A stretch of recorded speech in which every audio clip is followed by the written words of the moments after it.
Varicose వ్యాధితో బాధపడుతున్నారంట. తక్కువ ఖర్చుతో ట్రీట్మెంట్ కావాలి అనుకుంటే ఎవిస్ హాస్పిటల్ని సంప్రదించండి.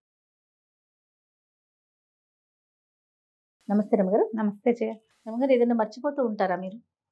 అంటే నాకేదో చెప్పాలనుకుంటావు, అయ్యో జయ మర్చిపోయాను, మళ్ళీ చెప్తాను. నువ్వు మధ్యలో మాట్లాడాను చెడగొట్టావు అని చెప్తుంటా కదా. అంతే అంతే, అట్లానా? ఉండు, నేను నీకు చెప్పాలనుకున్నా, నువ్వు నన్ను డిస్టర్బ్ చేసావు, నేను ఇది మర్చిపోయాను. మనం ఏదో చెప్పాలనుకున్నా, అదేంటబ్బా ఊరి పేరు అనుకున్నావు అనుకో, వీళ్ళు అవతల వాళ్ళు 2-3 ఊరి పేర్లు అందించారనుకో, ఇవి వస్తాయి కానీ అది రాదు, అది గుర్తుకు రాదు. అలాంటిది వస్తుంది. ఫ్రిడ్జ్ దగ్గర నుంచుంటాం, దాని దగ్గర నుంచి చూస్తుంటాం, ఏం తేవాలి మనం ఫ్రిడ్జ్ ఎందుకు వచ్చామనా? అందుకని ఏం చేస్తాం, మళ్ళీ వచ్చిన చోటకే వెళ్ళామనుకో, ఆ కరివేపాకు, కొత్తిమీర, ధనియాలు, జీలకర్ర ఏదో గుర్తొస్తుంది. నువ్వు కూడా మర్చిపోతావు కదా. నేను ఫోన్తో మర్చిపోతారు గారు. ఫోన్ తీస్తా, మాట్లాడదాం, మీకే చేద్దాం అనుకుంటా. మీరైతే అసలు మర్చిపోను అనుకోండి, అది రిజిస్టర్డ్ నెంబరు. జనరల్గా ఎవరితో మాట్లాడదాం అనుకుంటా చాలాసేపు గుర్తు తెచ్చుకొని ఇంకా మీరు అన్నట్లు వెనక్కి వెళ్తే అప్పుడు ఓకే. నేను ఏదో వెతకటం మొదలుపెట్టి ఏం వెతుకుతున్నానో మర్చిపోతాను ఒక్కొక్కసారి. వేరే ఏవో కనపడతాయి, వాటి మీదకి వెళ్తాము, ఇది పోతుంది. ఇంతకీ అసలు దేనికోసం మొదలు పెట్టాము అలా అనిపిస్తుంది. సహజంగా జరుగుతాయి జయ, పిల్లల్లో మరీ కనపడతాయి. మనం ఏమైనా మాట చెప్తే వాళ్ళు ఇంకో మాట మొదలు పెడతారు, ఇది పోయి అది వస్తూ ఉంటుంది. అవును, చందమామలో ఒక బుజ్జి సరదా కథ ఉంది, చెప్తాను. బాగుంటుంది సరదాగా. ఇది మా చిన్నప్పుడు హైసర్ బజ్జా కథ అని చెప్పుకుంటూ ఉండేవాళ్ళం. అసలు మాట మర్చిపోయి హైసర్ బజ్జా వచ్చిందనమాట బయటికి. ఈ కథ కూడా బాగుంటుంది. ఒక ఊళ్ళోట ఒక అమ్మమ్మ మనవడు ఉన్నారు. నాన్న అమ్మ వాళ్ళు ఎక్కడ ఉంటారు, పిల్లాడు అమ్మమ్మ దగ్గర ఉంటాడు, తిరుగుతుంటాడు ఊళ్ళో హాయిగా వాడు. అయితే ఆవిడేమందిట, వాడితో చెప్పింది, ఒరే అమావాస్య ఎప్పుడో శాస్త్రులు గారింటికి వెళ్ళి కనుక్కురారా అని చెప్పింది. సరే వీడు సరే అని అన్నాడు. బయలుదేరుతుంటే ఆవిడ ఏమంది, ఒరే నువ్వు మర్చిపోతావేమో ఆయన చెప్పింది, ఆయన చెప్పిన మాటే అనుకుంటూ రా, మననం చేసుకుంటూ రా నువ్వు అని చెప్పింది. వాళ్ళ ఇంటికి వెళ్ళేటప్పుడు వీడికి ఏ డిస్టర్బెన్స్లు కలగల. ఎవరితో బండి వెళ్తుంటే ఆ శాస్త్రులు గారింటి వైపుకి ఆ బండి ఎక్కిచ్చింది అమ్మమ్మ. బండి మీద కూర్చున్నాడు, ఏమీ అడ్డంకి లేదు, బండి సరాసరి పోయింది. శాస్త్రులు గారు వాకిట్లో దిగాడు. అమావాస్య ఎప్పుడండి అని అడిగాడు. అడిగితే ఆయన ఏం చెప్పాడు, ఇప్పుడే ఎక్కడుంది, ఇంకా 15 రోజులు ఉంది, నేనేగా పౌర్ణమి, ఇంకా 15 రోజులు ఉందిలే అన్నాడు. 15 రోజులకి వస్తుంది, 15 రోజులు పడుతుంది. ఇలాంటి డైలాగులు అయినాయి. కాసేపు మాట్లాడాక వాడు వాళ్ళింటో ఏదో అప్పచ్చి పెడితే ఆ శాస్త్రులు గారు అప్పచ్చి తినుకుంటూ వచ్చాడు. నడిచి వస్తున్నాడు. వెళ్ళేటప్పుడు బండి ఉంది, వచ్చేటప్పుడు బండి గిండి ఏం లేదు, నడిచిపోవాలి. ఆ చెరువు గట్టు మీద ఒక ఆయన గాలం వేసుకుని కూర్చున్నాడు. గాలాలు దేనికి వేస్తారు, చేపలు పడతారు కదా. ఊళ్ళలో నేను చిన్నప్పుడు చూసేదాన్ని, అట్లా గాలం వేసుకుని ఓపిక అట్లాగే కూర్చుని ఉండేవాళ్ళు. ఇప్పుడు ఎవరిని అట్లా గాలాలు వాళ్ళని చుట్టాలి, ఇంగ్లీష్ సినిమాల్లో చూస్తుంటాం, మన దగ్గర అసలు ఎక్కడా కనపడరు.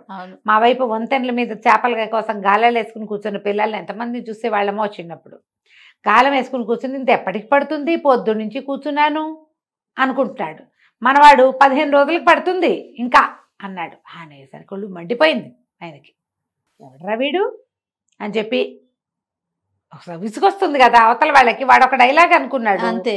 వాడు అనుకున్న డైలాగ్కి ఇప్పుడు ఏమనిపిస్తుంది, వీడి వల్ల నిజంగానే అంత లేట్ అయిపోతుంది కదా. అవును అవును, ఒళ్ళు మండిపోయింది. వెనక్కి తిరిగి చూశాడు. ఈ నడిచొస్తున్న కుర్రాడు కనపడ్డాడు.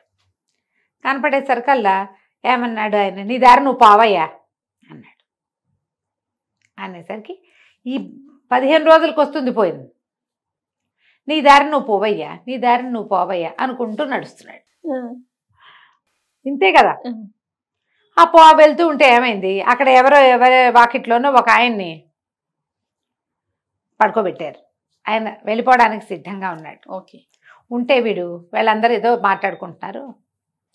నీ దారిని నువ్వు పోవయ్యా క్రమంగా ఎలా మారుతుంది, ఆ వాడి దారిని వాడే పోతాడు, అందులోకి షిఫ్ట్ అయ్యాడు. ఓకే. నీ దారిని నువ్వు పోవటం అనేది వాడి దారిని వాడు పోవటానికి భాష మారింది అంతే. ఏమనాలి దాన్ని, దాన్ని టెన్స్ మారిందనమాట. ఈ వాళ్ళు వాకితో కూర్చుని మాట్లాడుకుంటుంటే ఏమవుతుందో ఏమిటో, ఈవిడ ఏమవుతాడో, ఎలా అవుతుందో, రేపొద్దున ఏమవుతుందంటే నీ దారి నువ్వు పోవయ్యా కష్టమైంది, వాడి దారిని వాడే పోతాడు అన్నాడు. ఆనంగానే వీళ్ళందరూ ఆశ్చర్యపోయారు.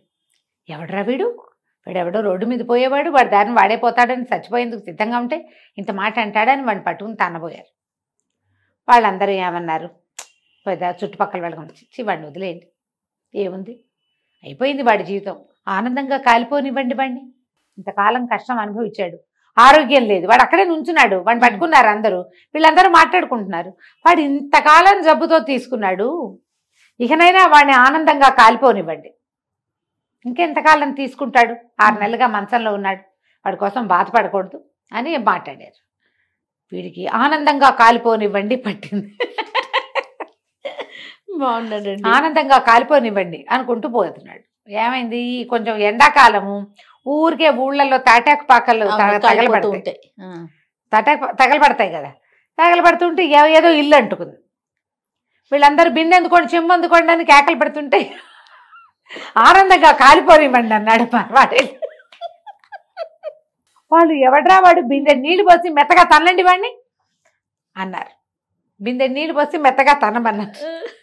ఈ బిందెలు నీళ్ళు పైన పోస్తున్నారు కదా, వీడి మీద పోయమన్నారు అనమాట.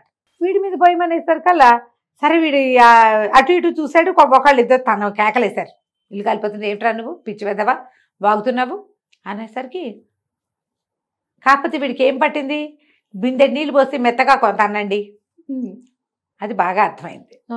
వాడు అక్కడి నుంచి తప్పించుకుని బిందె నీళ్ళు పోసి మెత్తగా తన్ను అని అనుకుంటూ వచ్చాడు. వస్తే ఒక కుమ్మరు ఆయన బోల్డంతా మట్టి పోసి, కుమ్మరు ఆమెను తొక్కుతారు కదా, అది పోసి తొక్కుతున్నాడు.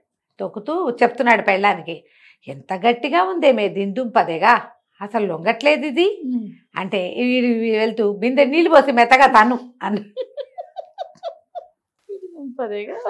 అనేసరికి ఒళ్ళు మండిపోయింది. చూస్తే బొట్టికాయ, నోరు పూసుకుని అవతల బా నీకెందుకు అన్నాడు. అనేసరికి నోరు మూసుకుని అవతల పో నీకెందుకు, నోరు మూసుకుని అవతల పో నీకెందుకు అనుకుంటూ ఇల్లు చేరాడు. అమ్మమ్మ అడిగింది, అయ్యగారు ఏమన్నారా పంతులు గారు అంటే, నోరు మూసుకుని అవతల పో నీకెందుకు అన్నారు. అనగానే నిర్ఘాంతపోయింది. అదేమిట్రా అంత మాట అన్నారా అయ్యగారు, నా కోసం అని చెప్పరా, మళ్ళీ వెళ్ళి కనుక్కురా అమావాస్య ఎప్పుడో, మళ్ళీ వెళ్ళి అమావాస్య మాట ఎట్లా, మళ్ళీ వెళ్ళి కనుక్కురా, ఎప్పుడో కనుక్కురారా, నా కోసం అని చెప్పరా, నా కోసం అని చెప్పరా అని మళ్ళీ బతిలాడి. ఇప్పుడు దారి సులువుగా వీడు మళ్ళీ తూనీగలాగా పరిగెత్తాడు. ఈసారి శాస్త్రులు గారి ఇంట్లోకి వెళ్ళి నుంచున్నాడు. నుంచుంటే ఆయన ఏమన్నాడు, ఏమిట్రా అని అడిగాడు. మా అమ్మమ్మ కోసం అండి, అదేదో ఎప్పుడో అడిగి రమ్మన్నారు అన్నాడు. ఈయనేమనుకున్నాడు, ఓహో అమ్మమ్మదే ఏదో ఉంది తిది అడగమంటున్నారు అనుకుని, ఆవిడ ఎప్పుడు పోయిందిరా అన్నాడు. ఆవిడ అమావాస్య ఎప్పుడు పోయిందా అని అడిగాడు. అప్పుడు వీడికి గుర్తొచ్చింది, ఓహో అమావాస్య, అవునండి అమావాస్య అమావాస్య దాని గురించేనన్నాడు. అనేసరికల్లా ఈయనేమన్నాడు, సరేలే ఆ రోజుకి మీ ఇంటికి రావాలి అంతే కదా, పోయిందా ఆవిడే అమావాస్యకి, ఏమేమో విన్నావా, ఆవిడ ఫలానా ఆవిడ పోయిందిట, అమావాస్య నట్ట సంవత్సరికమో ఏమిటో రమ్మంటున్నారు అని ఇంట్లో అంతా మాట్లాడేసుకుంటున్నాడు చెప్పాడు. కుర్రాడు వెనక్కి తిరిగి వచ్చేసాడు. ఇంటికి వచ్చి చెప్పాడు, ఆయనే వస్తానన్నాడు అని. ఆయన ఎందుకు వస్తాడురా, అమావాస్య ఎప్పుడో చెప్పమంటే అయ్యగారు రావటం ఎందుకు. ఇక వీడితోటి కాదని ఈవిడే పోయి అయ్యగారింటికి వెళ్ళింది. ఓహో నువ్వు బతికే ఉన్నావా, నువ్వు పోయావన్నాడే మీ మనవడు అన్నాడు. పోలేదండి, ఏదో అడగమని పంపించాను అంటే, ముందు అడిగాడు ఏదో, తర్వాత ఏమో మా అమ్మమ్మ తిదెప్పుడని వాడు తిదేని అడగలా, మా అమ్మమ్మది అదేదో వాడు చెప్పగానే ఆయన తిదనుకున్నాడు. చూడు ఎక్కడి నుంచి ఎక్కడికి తీసుకొచ్చాడు. అదే ఇలాగే మర్చిపోతాం. డైవర్షన్, ఒక టాపిక్ లోంచి ఇంకో టాపిక్ లోకి వెళ్ళేటప్పుడు దీన్ని వదిలేసి దాన్ని పట్టుకుంటాం. అవును, ఇది ఎందుకు వస్తుంది, జనరల్ గా ఫోకస్ లేకపోతే కదా. అవునండి, పిల్లలు ఏడుస్తూ ఉంటారు ఏదో ఒకదానికి, ఏది కనపడితే దానికోసం ఏడుస్తారు. తేగలే అయిపోయావే అమ్మ, ఇదేమిటంటే తేగ కావాలని ఏడ్చింది ఎవరితో అని చెప్పుకుంటారు మన వైపు సామెత. అవును, మనం ఏది మొదలు పెట్టామో దాని మీదే ఉండాలంటే బ్రెయిన్ కి ఫోకస్ కావాలి. నా సలహా అయితే గుంజీలు తీయండి. మీరు ఎప్పుడు చెప్తారు కదా రమ్మగారు ఈ మాట, గుంజీలు తీస్తే ఫోకస్ వస్తుంది జయ. ఎందుకనో ఈ మధ్య పెద్దవాళ్ళు చాలా మంది ఓంకారం చేయకూడదని, ఓంకారం అనకూడదని, ఓంకారం ఆడవాళ్ళు అసలు చేయకూడదని, మనాలని ఓం అనకూడదని చెప్పి చంపేస్తున్నారు. కానీ చాలా మంది, నేను ఒకటి చెప్తా జయ, అంటే ఇది మరి అందరికీ విరుద్ధంగా చెప్తున్నారు, మీరు పెద్దవాళ్ళు ఇలాంటివి చెప్పచ్చా అని మీరందరూ నన్ను ఆడిపోసుకుంటే నేనేం చేయలేనమ్మా. 21 టైమ్స్ రోజు ఓంకారం చేసిన రోజుల్లో నేను చాలా బ్రైట్గా ఉన్నానని నేను నమ్ముతాను జయ. రోజు ఓంకారం చేసేది. బ్రైట్గా అంటే ఎట్లా రమ్మగారు, ఏ విధంగా? ఎక్కువ నేను యాక్టివ్గా ఉన్నా, నాకు తక్కువ నిద్ర సరిపోయేది, నిద్రగా లేను అప్పుడు, చాలా రోజులు చేశాను జయ నేను. ఓకే. క్రమంగా మనకు ఆధ్యాత్మిక గురులు యోగా వాళ్ళు చాలామంది ఎక్కువ అన్నిసార్లు ఓంకారం చేయకూడదని, ఓంకారం చేస్తే పొట్టలో ఏమిటో కదిలిపోయి ఏమిటో చాలా వింటున్నాం. ఇది చేయట్లేదు, కానీ ఓంకారం చేస్తే నాకు ఎంత బాగుంటుందో అనిపిస్తుంది. ఓకే. చాలా బ్రైట్గా ఉన్నానని, నేను తెలివిగా ఉన్నానని, ఇంకా ఇప్పుడు తెలివిగా లేరనే కాదు, ఇంకా ఎక్కువ తెలివిడితోటి ఉన్నానని నేను నమ్ముతాను. నాకు ఆధ్యాత్మిక ప్రగతి అంటూ నేను ఏదైనా కొంచెం స్పిరిచువల్ పాత్వే వైపుకి తిరిగానంటే ఓంకారమే కారణం. ఈ ఒట్టిగా ఆనాపానసతి ఇది చేస్తాం కదా, మన ప్రాణాయామం చేస్తాం, అనులోమ విలోమ, ఆనాపానసతి కాదు అనులోమ విలోమ చేస్తే నేను ఒక 80, 20, 100 టైమ్స్ దాకా చేసేదాన్ని చేయ. 80, 90 నుంచి 100 దాకా వదిలిపెట్టకుండా చేసి ఒక 21 టైమ్స్ ఓంకారం చేస్తే ఎంత యాక్టివ్గా పవర్ ప్యాక్డ్గా ఉండేదాన్ని. నేను ఎన్ని పనులు చేసేసేదాన్ని అప్పుడు.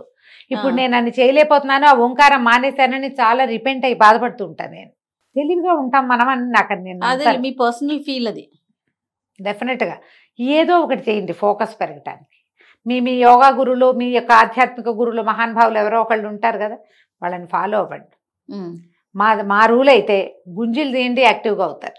రైట్ రమ్య గారు, నమస్తే. నమస్తే.